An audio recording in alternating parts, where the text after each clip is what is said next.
તો હવે મિત્રો આર્થિક વર્ધી જથ્થો EOQ શોધવા વાળા આપણે દાખલાની પ્રેક્ટિસ કરીએ.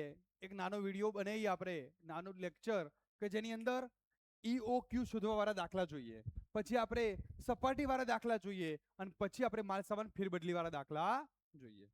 તો સૌથી પહેલા એક દાખલો છે,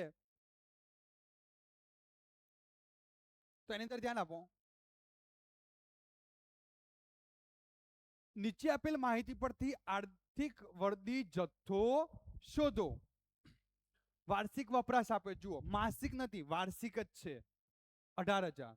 એકમ દીઠ પડતર આપી છે 60 રૂપિયા અને ઓર્ડર મૂકવાનો ખર્ચ છે. મિત્રો ઓર્ડર મૂકવાનો ખર્ચ આપ્યો છે, કેટલો આપ્યો છે? ઓર્ડર મૂકવાનો ખર્ચ છે 30 રૂપિયા અને એકમ દીઠ સંગ્રહ ખર્ચ ટકાવારીમાં છે. તો હવે મિત્રો અહીંયા આને એ કહેવાશે વાર્ષિક વપરાશ. આ ઓર્ડર મૂકવાનો ખર્ચ છે, ઓર્ડર મૂકવાના ખર્ચને ઓ કહેવાશે.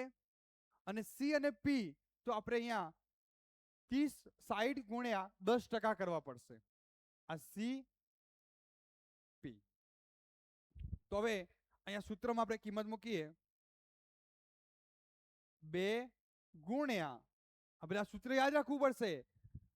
આર્થિક વર્ધી જથ્થો EOQ બરાબર વર્ગમૂળમાં 2 ગુણ્યા A ગુણ્યા O ભાગ્યા CP. તો 2 ગુણ્યા A 18,000 ગુણ્યા O એટલે 30 નીચે છેદમાં 60 ગુણ્યા 10%.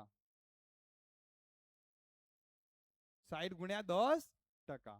તો કેવી રીતે ગણાશે? અહીંયા આપણે ગણીએ 18,000 ગુણ્યા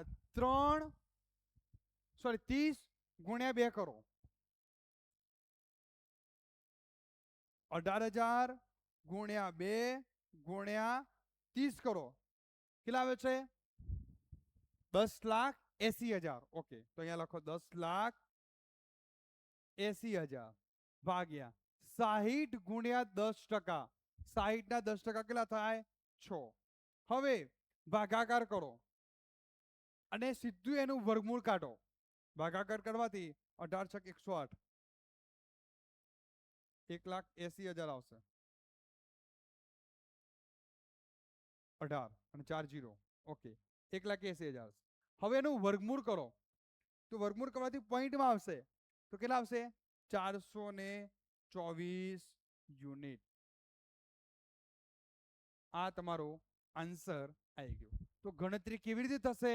તો ગણતરી કરતા પહેલા તમને સૂત્ર ખબર હોવી જોઈએ અને એ સૂત્ર મુજબ જે કિંમતો આવે એ કોને કહેવાય, O કોને કહેવાય, C કોને કહેવાય, P કોને કહેવાય, એ ખ્યાલ આવવો જોઈએ. બીજો એક દાખલો લઈએ મિત્રો, આવો EOQ નો. માત્ર EOQ નો જ લઈએ આપણે.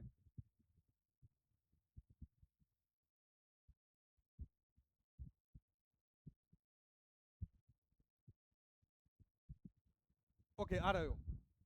ચલો,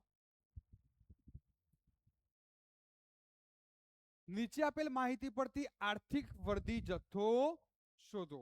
આના જેવો જ છે, વાર્ષિક વપરાશ એટલે એ કહેવાય. એકમ દીઠ કિંમત સી આપેલા છે, ઓર્ડર મૂકવાનો ખર્ચ ઓ આપેલો છે અને ટકાવારી પી આપેલી છે. તો મિત્રો અહીંયા સૂત્ર પ્રમાણે કિંમત મૂકી આપણે 2 ગુણ્યા A. વાર્ષિક છે, 6 માસિક હોય કે માસિક હોય તો એ પ્રમાણે વાર્ષિકમાં કન્વર્ટ કરવા પડે, પણ ઓલરેડી તમને વાર્ષિક આપેલા છે. 9,000 ગુણ્યા O ઓર્ડર મૂકવાનો ખર્ચ 15 નીચે સી 30 ગુણ્યા 10%. જોડે મિત્રો કેલ્ક્યુલેટર રાખજો હાથમાં. હવે શું થશે? 9,000 ગુણ્યા 15 ગુણ્યા 2 તો 15 દુ 30, 9 તરી 27, 2,70,000. નીચે 30 ના 10% કેટલા થાય? 3. ભાગાકાર કરો, કેટલા આવ્યા? 90,000. એનું વર્ગમૂળ કરો, કેટલા થાય? 300. 4 0 હતા તો 2 0 થઈ ગયા. 9 નું વર્ગમૂળ 3. તો 300 યુનિટ જવાબ આવશે. જો મિત્રો અહીંયા આન્સર લખ્યો છે, આવી ગયો 300 યુનિટ. તો EOQ કેવી રીતે શોધાય ખ્યાલ આવી ગયો. તો મિત્રો આ દાખલા 2 છે, આવા દાખલા બીજા પ્રેક્ટિસ કરવાની છે.